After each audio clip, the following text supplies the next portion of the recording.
Hi, I'm your host Dave Kemp, and this is Future Ear Radio.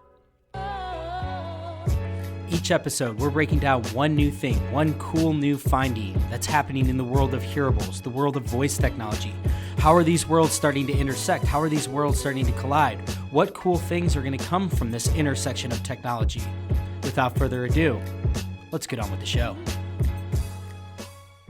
All right, so we are joined here today by two awesome guests in two very different time zones. So we have Kat Penno and we have Andy Bellavia. So Kat, do you want to start us off and introduce yourself? Tell us a little bit about who you are and what you do.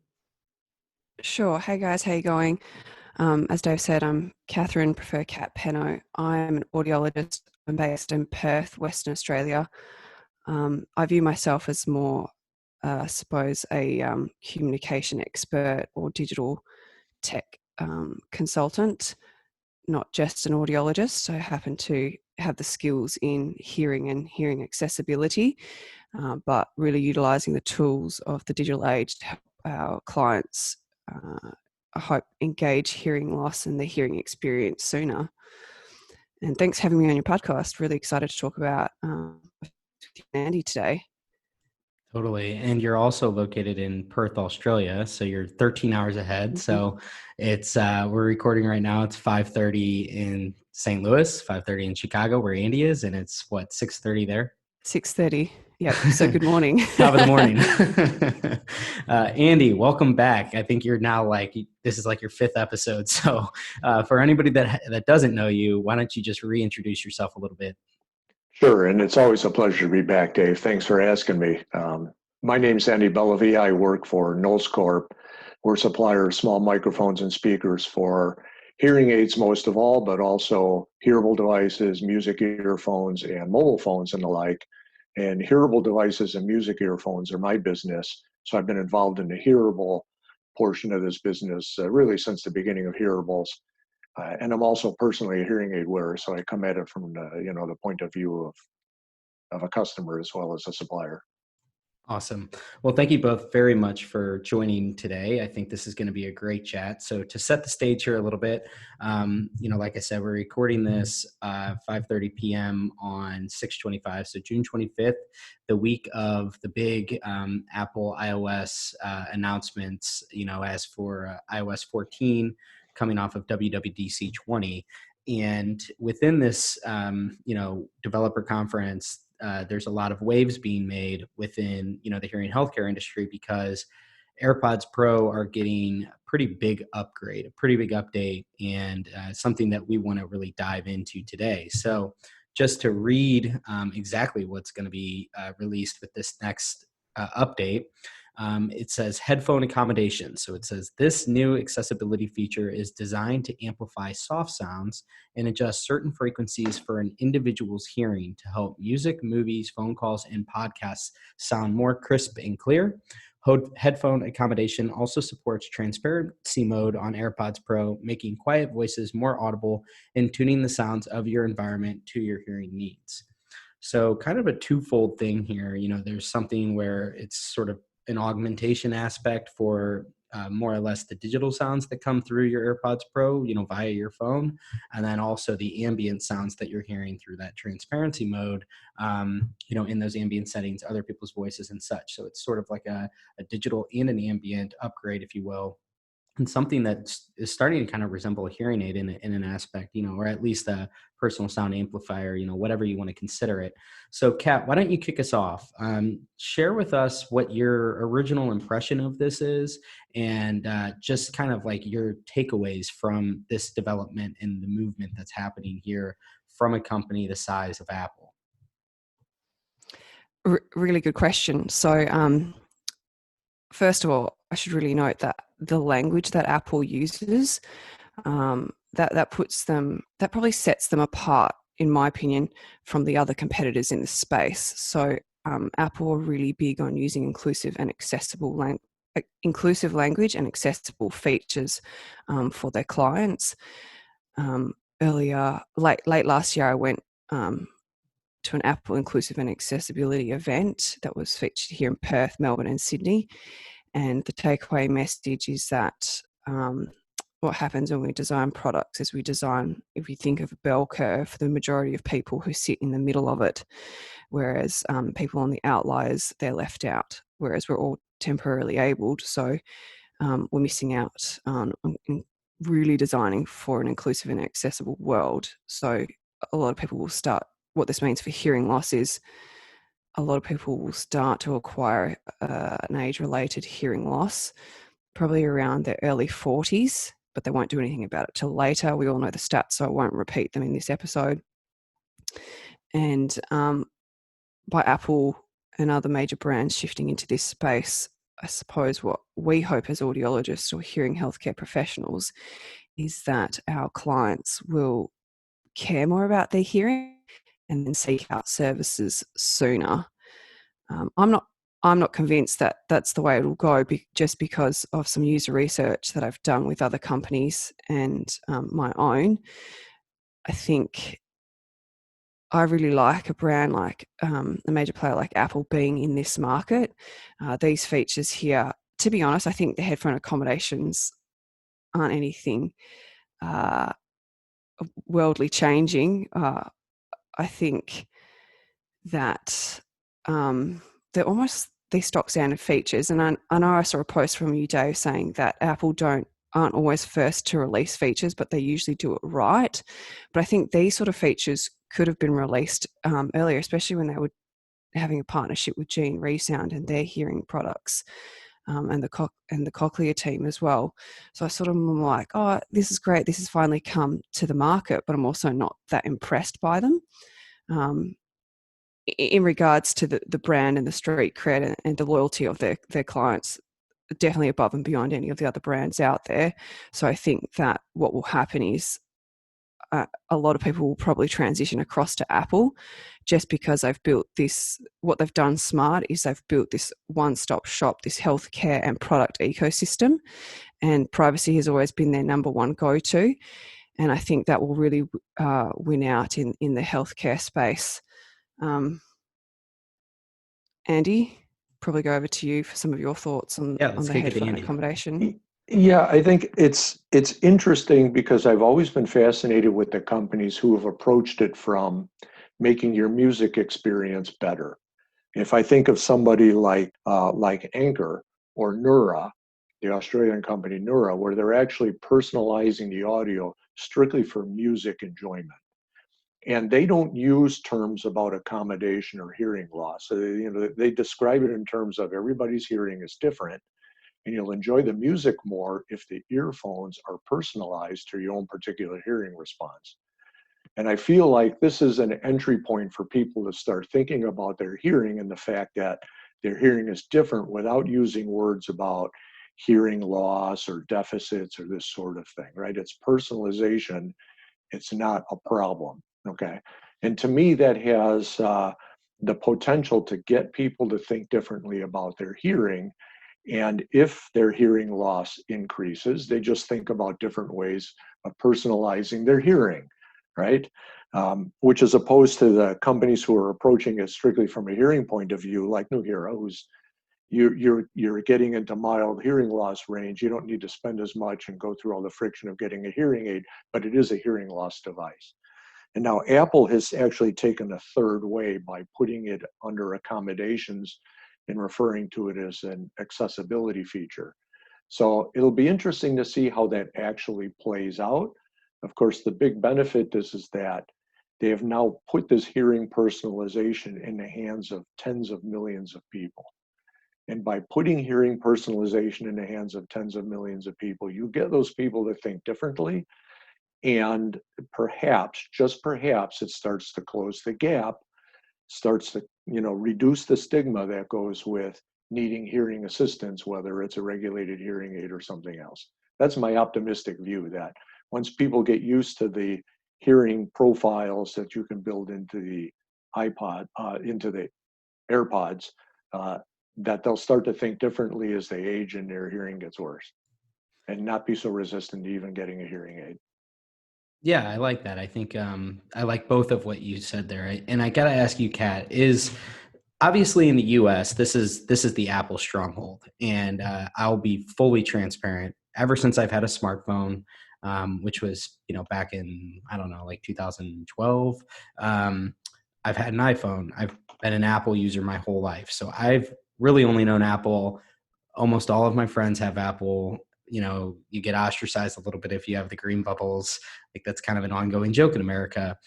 But I know that's not the case in a lot of the other markets out there. And I always try to, I always try to like temper my expectations in the way I perceive things, because I know that I have an American viewpoint a lot of the times, and we're talking about these global companies. And so I'm curious, in Australia, what's Apple's presence like down there?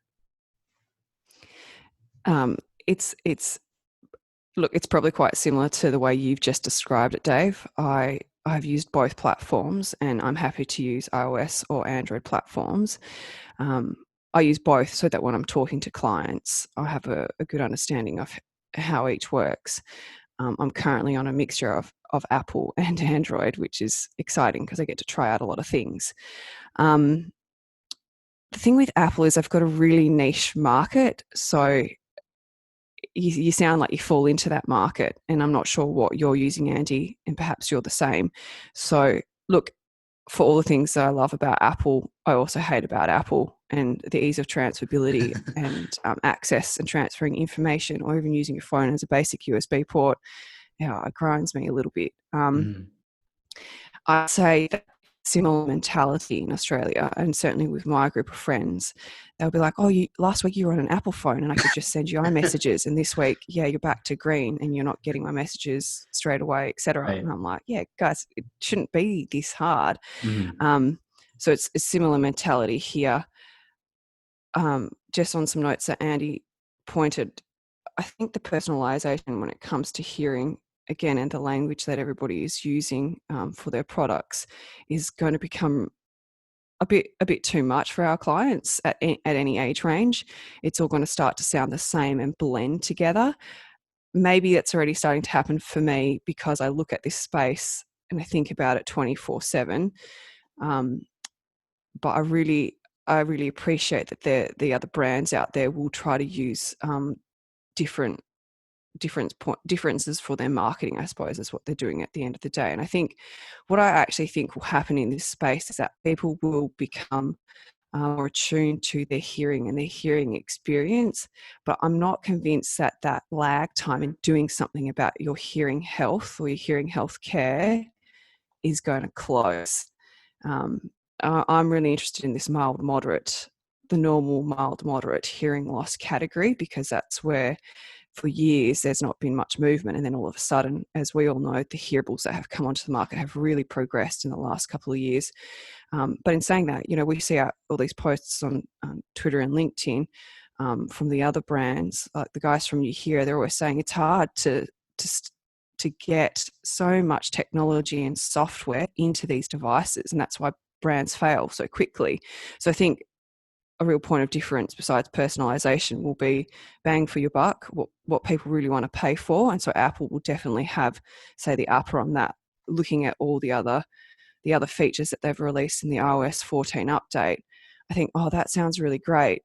Live Listen, that's a really good tool to use with the phone. The Noise app, I had some experience with that. The app, the latest 11 Pro phone plus the smartwatch, and that was really beneficial, just to highlight areas that I just thought, this isn't that loud, but I mean, that's your brain just being comfortable in everyday noise. So Right. I think what Apple has done well, again, is build that ecosystem of knowledge. It's not just about hearing, it's about understanding noise. Dave, you probably like the voice technology. I know Siri's probably at the bottom of the list in terms of its capacity, but Right. it's there and it's still going well. There's the visual capabilities, the noise alerts if your baby's crying. So that, again, positioning themselves as that ecosystem for everything. Yeah. And they built a good ecosystem around accessibility overall. And you could see why these features that they've just added are a natural extension to that. And, you talk, Kat, about mild and moderate hearing loss. I mean, that's really the target, right? Because so few people with mild to moderate hearing loss get any treatment at all. They just start isolating themselves when they're in noisy environments and check out at conversations in restaurants and so on. So, anything that addresses that category, I think is really good for people's well-being overall. And so I hope what Apple has added here just brings that concept to so many more people, because ultimately it will enrich their lives. Yeah, I mean, I think that, the mild to moderate market, we've never seen anyone tap into it really. I mean, there's obviously a lot of new players in the market, and I tip my hat to all of them. I think they're great. And going off of what you said, Kat, like I've made the notion before to Andy, like hardware is really hard. And, that's why you've seen companies like Doppler that have fallen by the wayside, like, what's the other one? Braggy. So anybody that has been in the game as long as some of these original players have, I really, really commend them. And it should be noted that, like, while we're raving about all this stuff about what Apple's doing, at the same time, Nuheara is releasing the IQ Buds 2 Max, which I think is going to be an awesome device out there. But my whole approach to this, and the reason why I get so excited about what Apple's doing, is because the scale. I mean, they're the wearables king. They've sold 100 million devices, both between the watch and the AirPods, in just like a quarter. And so the amount of devices that are proliferating that are by Apple's hand is something that's not really comparable to anybody else out there. So that needs to be taken into account. And I also think that just this idea that, I don't know if we have a solution that exists today that somebody with a mild situational type hearing loss would look at an all-day device and think, I'm going to wear something that resembles a hearing aid for a problem that I don't perceive to be an all-day problem. Mm-hmm. And so I think that a device that, I don't think that this is going to be something that's a catalyst for like, now I'm going to suddenly buy AirPods Pro because I have a hearing loss and now this is a solution for me. I think it actually comes from the other end where you own AirPods Pro, you get this update and you realize, oh, wow, this is pretty nice. This is a nice new addition. And that for me is, I think, the biggest game changer that we've seen yet, because you have so many people that, kind of to your point, Kat, with the whole like decibel reader on your Apple Watch, where the dentist is like, I am in this environment every single day, and their brain has gotten used to operating at, in a work environment that's got a sound level of 95 decibels on a recurring basis. And then their brain kind of gets, accustomed to it, and they don't even realize they're living in this like environment that is conducive to hearing loss. And I think it's kind of the same thing where it's like you get this, you introduce people again to the sounds that maybe they've forgotten, so they turn their AirPods Pro on again, that they own, that they didn't buy for this reason. They bought them because they're in the Apple ecosystem and they want all of the other really cool features of that. And then now they're being reintroduced to that. And I think that the hearing healthcare professionals have a tremendous opportunity here to embrace this idea where, again, the vast majority of the professionals that Oak Tree works with, the hearing aids that they're selling are to people that have moderate to severe hearing loss. And so if you look at it as a pyramid, which is usually what's presented in the industry as, you have this huge foundational base at the bottom that's mild to moderate. I don't think people have really tapped into that. We haven't really tapped into that yet. And so I think that I'm not sure if that's the market, if that market's even designed for something like a hearing aid, something like a all-day device. I think it's more like introducing them to the solution as a concept and saying, like, this is what amplification sounds like. This is what being able to hear again sounds like, and making them to kind of familiarize themselves with, like, I have a hearing loss, because that's, I think, at the core of this 7-year gap that you hear about, where it's like, you identify I have something, but then it's like the dentist thing where you kind of, your brain acclimates to that. You get comfortable and you get used to it. And then it depreciates to the point where it's like, hey, Dad, you can't, you're saying what every other word. So it's, that's my whole opinion on this, is that I think that it has this opportunity to serve this role of a introductory aha moment kind of device. And I'd like to ask Kat a question Yes. about that, with a preface that I think in the beginning you said with Apple, it's all about scale, and I agree. Like, I wouldn't be surprised after this is out there a year that Nuheara sales double and triple, because Nuheara is geared to be a Mm-hmm. pure hearing device with an audiology grade tuning algorithm and all that, right? Now, granted, we haven't seen what the Apple device is going to do, but I think it's exactly what you said. You now have tens of millions of people exposed to it, and some of them are going to look for, true hearing assistance up and down the range. So I think it's going to have a positive effect on companies like Nuheara.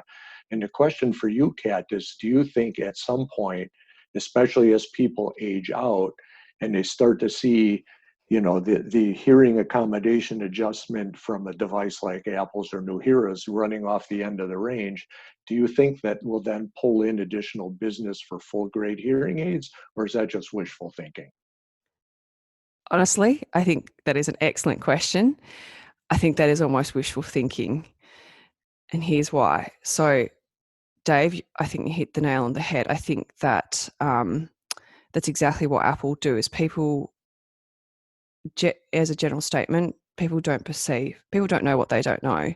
So they're coming to us too late. The example you gave, I'm coping fine. Usually other people notice your hearing loss first, are statements that we always hear from a clinical perspective. So first of all, people don't know what they don't know. They'll get AirPod Pros and then they'll have a bit of an aha moment. Oh, my hearing's not that good, but I'm still not going to do anything about it because these devices are good enough. Even if the device says you're in the moderate to severe hearing loss category, we suggest you go see a healthcare professional. The biggest crux here is that behavioral element. Where are people on the psychological journey? Where do they want to go? And I've seen people use other hearable devices, and I strongly recommend they upgrade or go and see a healthcare professional for a full diagnostic test. And they're like, don't need to. And that's because of the value we place on our hearing itself. So what I think, and I think you're absolutely right, is that people have these aha moments. I like the word client patient just because the connotations that are attached to the word patient are very different from client. So yes, I acknowledge that there are complex hearing losses that you definitely need to see an audiologist, hearing healthcare professional, or ENT for. And I think that 10% or less of people fall on category from moderate on shouldn't. Well, I mean, I've seen it before clinically as well. When I used to work in traditional bricks and mortar clinics, people would come in with hearable devices and say, I just want to use these. I don't want a hearing aid. Yeah.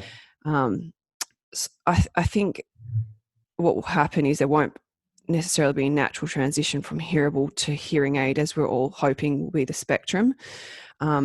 I think hearing aid companies are going to take, after COVID, it's going to be a long time for them to recover financially. And with that comes the question of the stigma.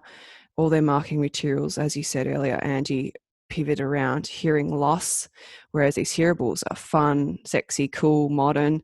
Let's talk about hearing in more of that Bluetooth, modern connectivity sort of way. Hearing health that you can own yourself. And I think that's the beauty of hearables or wearables. I think they'll make us more aware of our healthcare, but are they enough to help us change our behaviour and perhaps progress over to a medical grade device or care? I'm not convinced that that's what will happen. So yes, I agree. Companies like Nuheara, the Neuras or Deeras of the world probably capitalise upon this situation as well.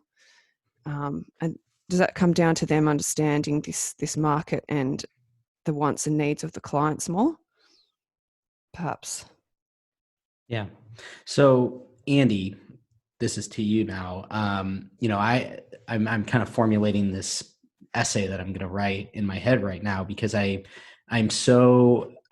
what captured my attention at the WWDC was the whole narrative at Apple around, their internal chip efforts. And I think this is so interesting that Apple has gone in 10 years from outsourcing all of their chip production. Now they do everything in-house. And the big sort of like nail in the coffin was now they're going to have their own like Apple Silicon, which is they're basically going to replace Intel's chips in the Mac, which was kind of like the 10 years ago, if people would have said that, they would have said like that's inconceivable that they would be able to build their own chips for a device as sophisticated as like the laptop computer. And now they're doing it. And obviously, as a dovetail to that is the fact that, I think a big part of why AirPods Pro are on the cusp of innovation here. And a lot of the other manufacturers in this space can speak to this too. It goes to what Kat was saying earlier about how the new Hera guys were mentioning that it's just really hard to do this in a super small device.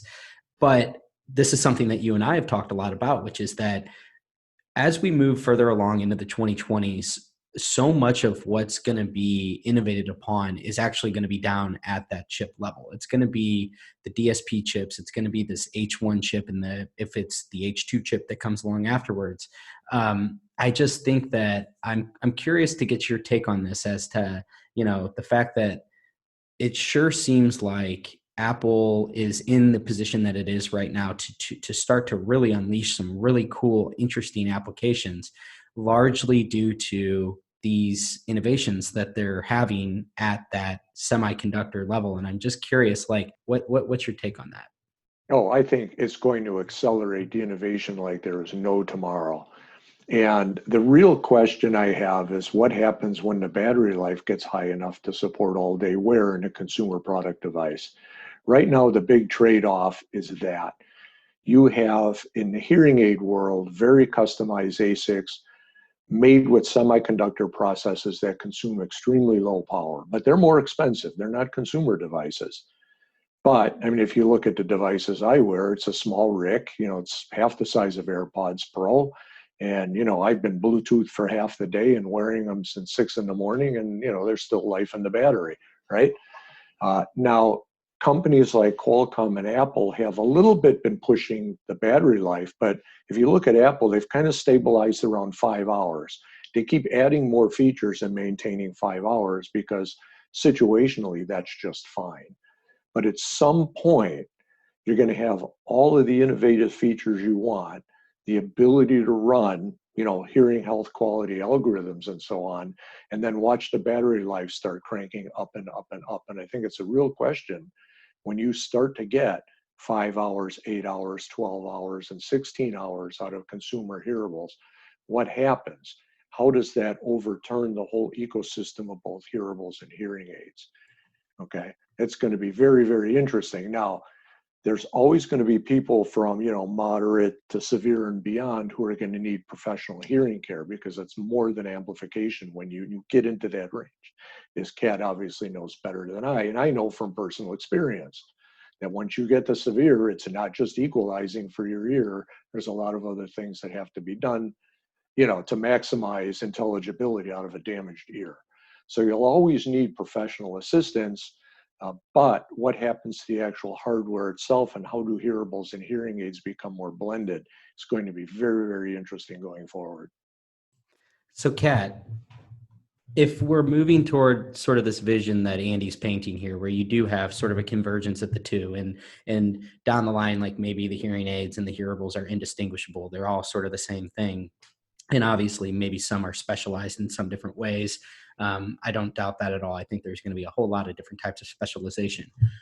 As a professional, that's dispensing these types of devices, but also, like you said, you're a digital consultant, like in many different capacities. How do you view the evolution of this profession, of your profession, as the devices, as it becomes less of a product-based type thing where these things, again, they might be Apple devices, they might be Samsung devices, they might be Sonova devices, it could be any one of these different companies.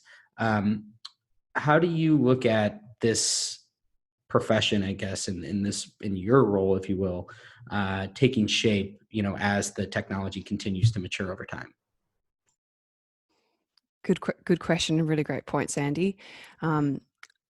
I view it as hybrid or blended model. So I think there'll always be a need for a bricks and mortar clinic, but with a very heavy digital or online aspect. And the way audiologists, and this will come from the educational level, needs to evolve is we need to be more based in the counselling space or the coaching space.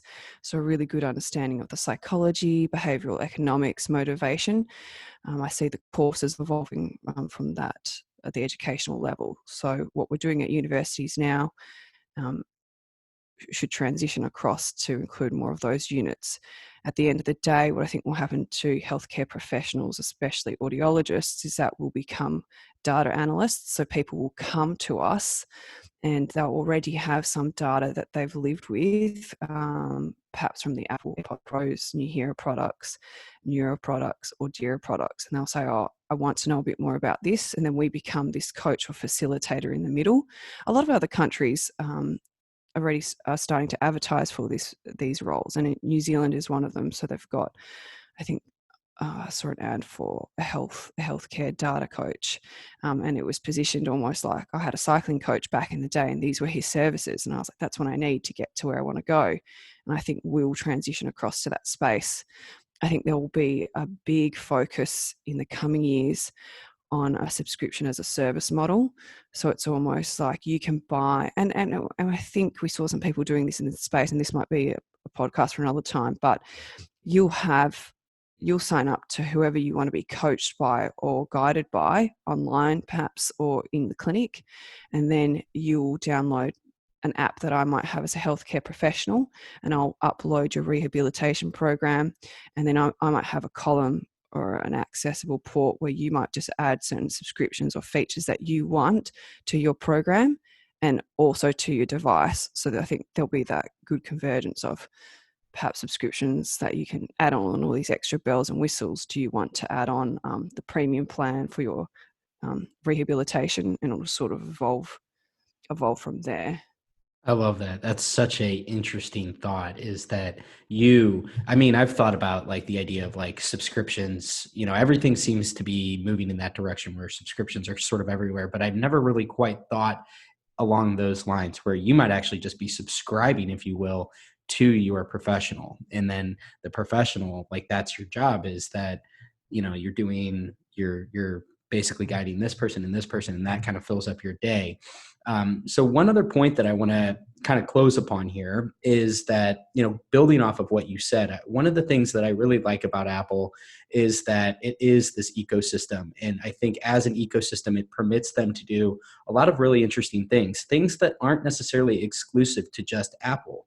And so one example of this is, I saw in the Hearing Tracker article that Abram and the Hearing Tracker team posted. They had some screenshots in the beta of what this is going to look like, this headphone audio customization. And so basically in it, and I'll put this in the show notes, you can either just toggle it slight, moderate, strong, and on like a slider, real basic, or you can actually customize it. And in it, you can either take like a little bit of a test that's administered through your AirPods Pro, or you can upload an audiogram. And this actually beckons back to an update.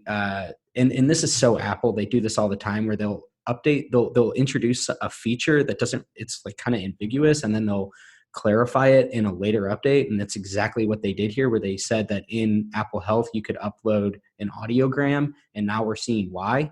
And so I think this is really interesting because you have companies like Mimi, where you could take a hearing test through their app, and then and I could see this being, again, like kind of a third-party little ecosystem that starts to form around this, where you can upload them into these kinds of things. So you take a third-party test, and then you basically use that to establish your profile. And I look at this and I say, I think this is interesting because it shows that, again, there's this role that the professional can play. Because again, if you view this through the lens of the average consumer, they might say that, oh yeah, I can just do this slider thing, and they see that there's this custom option, but they don't know a whole lot about it. I'm curious, Kat, do you think that this is something that a professional has the opportunity to embrace and say that this is part of your consultation, is that do you have a pair of AirPods Pro? Or are you interested in anything that comes down the line that fits the same bill that would, again, allow for me to bill you for my time or add this as a service package or something like that, where I can actually walk you through it. I can guide you through maybe these great third-party apps that would be available to better enhance this functionality that you are already aware of, but that you can take it a step further with these like advanced features. Yeah, absolutely. So I think you and Mark Trong have had this discussion about the Genius bars, and I was a bit conflicted about that when I first heard. And then I went and had a great experience at the Genius bar just this week. Much on a side note, much to my husband's dismay, I didn't back up any of his data, but that's a topic for another day. The Genius bar, I suppose, is exactly how I view it for healthcare. But I found the Genius bar just really transactional, which is what Apple has become as well. And I'm sure if other brands like Samsung did this, it would operate in a similar way where they can go, oh, your phone's not working, so I'll just give you a new replacement one, because for them, the cost of trying to figure out what's happening is going to outweigh just replacing the whole phone. So I think from a professional point of view, absolutely there's an area for us as audiologists to leverage these third-party applications in the healthcare space, but also to leverage these bigger brands to funnel people into our clinics. I'm not sure how that marketing spiel or that pitch would sound or work, but there's absolutely a good opportunity there. And I'm sure there's lots of other audiologists out there already trying things in their bricks and mortar clinics. My thing with bricks and mortar is the overheads. If you don't have a strong digital presence, your overheads can simply not survive well on referrals in the coming years. It's been great like that in Australia and probably in the States and the UK to some extent, but I think we're really going to see a decline in just a strong referral base from word of mouth or medicos. Yeah, and not to mention that it's really brittle when you look at it in light of something as unexpected as a pandemic. So I agree with you, and I think that's really interesting thoughts. So as we wrap up here, I want to give you each some closing thoughts here. Andy, let's start with you. How do you, look at this whole thing, and what's really on your mind with this? Like, how are you coming out of this and thinking like, okay, like, what does this all mean in your opinion as we move forward? Because obviously, in my opinion, like we're just getting started. Like this is just we're going to keep seeing more and more types of updates. If Apple's doing this, you have to imagine that its competitors are going to be doing, like Google's going to be doing stuff like this. Samsung's going to be doing stuff like this. I wouldn't put it past any of these companies. Amazon even might be getting into something like this. Who knows? Not to mention all of the different third-party providers. So closing thoughts. Yeah, ultimately, I am hopeful. I mean, today's younger middle-aged tech-savvy person who runs around with something in their ears all the time and increasingly gets exposed to these concepts like personalization will eventually be tomorrow's, full-fledged hearing aid wearers, regardless of the exact form that takes. And so, my hopeful nature says that I think sometime between now and 20 years from now, a far greater percentage of people are going to get the hearing care that they need, and it's really going to be a life changer for a lot of people. I just don't know how long it takes to get there, but I'm ultimately hopeful that this sort of stigmatization and low adoption rates is slowly becoming a thing of the past. Yeah.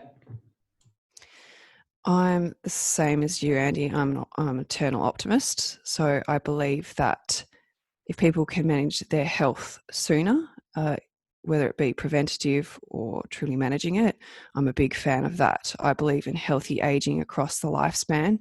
And so whilst I'm a big advocate in the hearing and hearing loss and protection space, I think that if Apple is going to create this really unique healthcare ecosystem, then of course I'm going to work with them to help them make it more accessible to people, because at the end of the day, with the aging population, we want people to have good quality of life, good quality of connection, not to be socially isolated, to be as connected as they can. So I agree with all your points that you've said. I think I'm optimistic for our future, and how we choose to design or work within these spaces will really set us apart from those who choose not to transition across to, I suppose, the new look of the healthcare professional. Yeah, no, I think that's so well said, both of you. And I couldn't agree more. I'm an optimist as well, and I try to just try to like bring it down sometimes, but I can't help but feel excited about this industry. And ultimately, like I said at the beginning, this is a portion of the patient base that hasn't really had many things that I think really speak to them. It's like a hearing aid's great, but it's not really designed for somebody that just has a mild hearing loss. And so, but we know that this is something that you tend to, it just progresses. It's, progressive hearing loss is a thing. And so I think that the earlier you can introduce people to the fact that they do have a bit of a loss, and that, and get them in front of a professional. I think that's the key here, is that you introduce them, they establish that relationship, and they work on preserving their hearing for as long as they possibly can. I think that's the big key here. And if it means that they're coming through your doors because AirPods were a gateway, or Nuheara was a gateway, all the more better. I think that the professionals have a great opportunity to really embrace this as sort of like a lead generation tool, if you will. So I look at this as positive overall for the industry. But I think, to Kat's point, you're going to have to be nimble here. I think people are going to have to be dynamic and figure out ways to kind of be savvy and adapt to a lot of this different change. So thank you two very much for joining me today. This was a fantastic discussion. Loved being able to really kind of break down some of this really big news that's happening in this space. Thanks for everybody who tuned in this week, and we will chat with you next time. Cheers. Thanks for tuning in today. I hope you enjoyed this episode of Future Ear Radio. For more content like this, just head over to futureear.co, where you can read all the articles that I've been writing these past few years on the worlds of voice technology and hearables, and how the two are beginning to intersect. Thanks for tuning in, and I'll chat with you next time.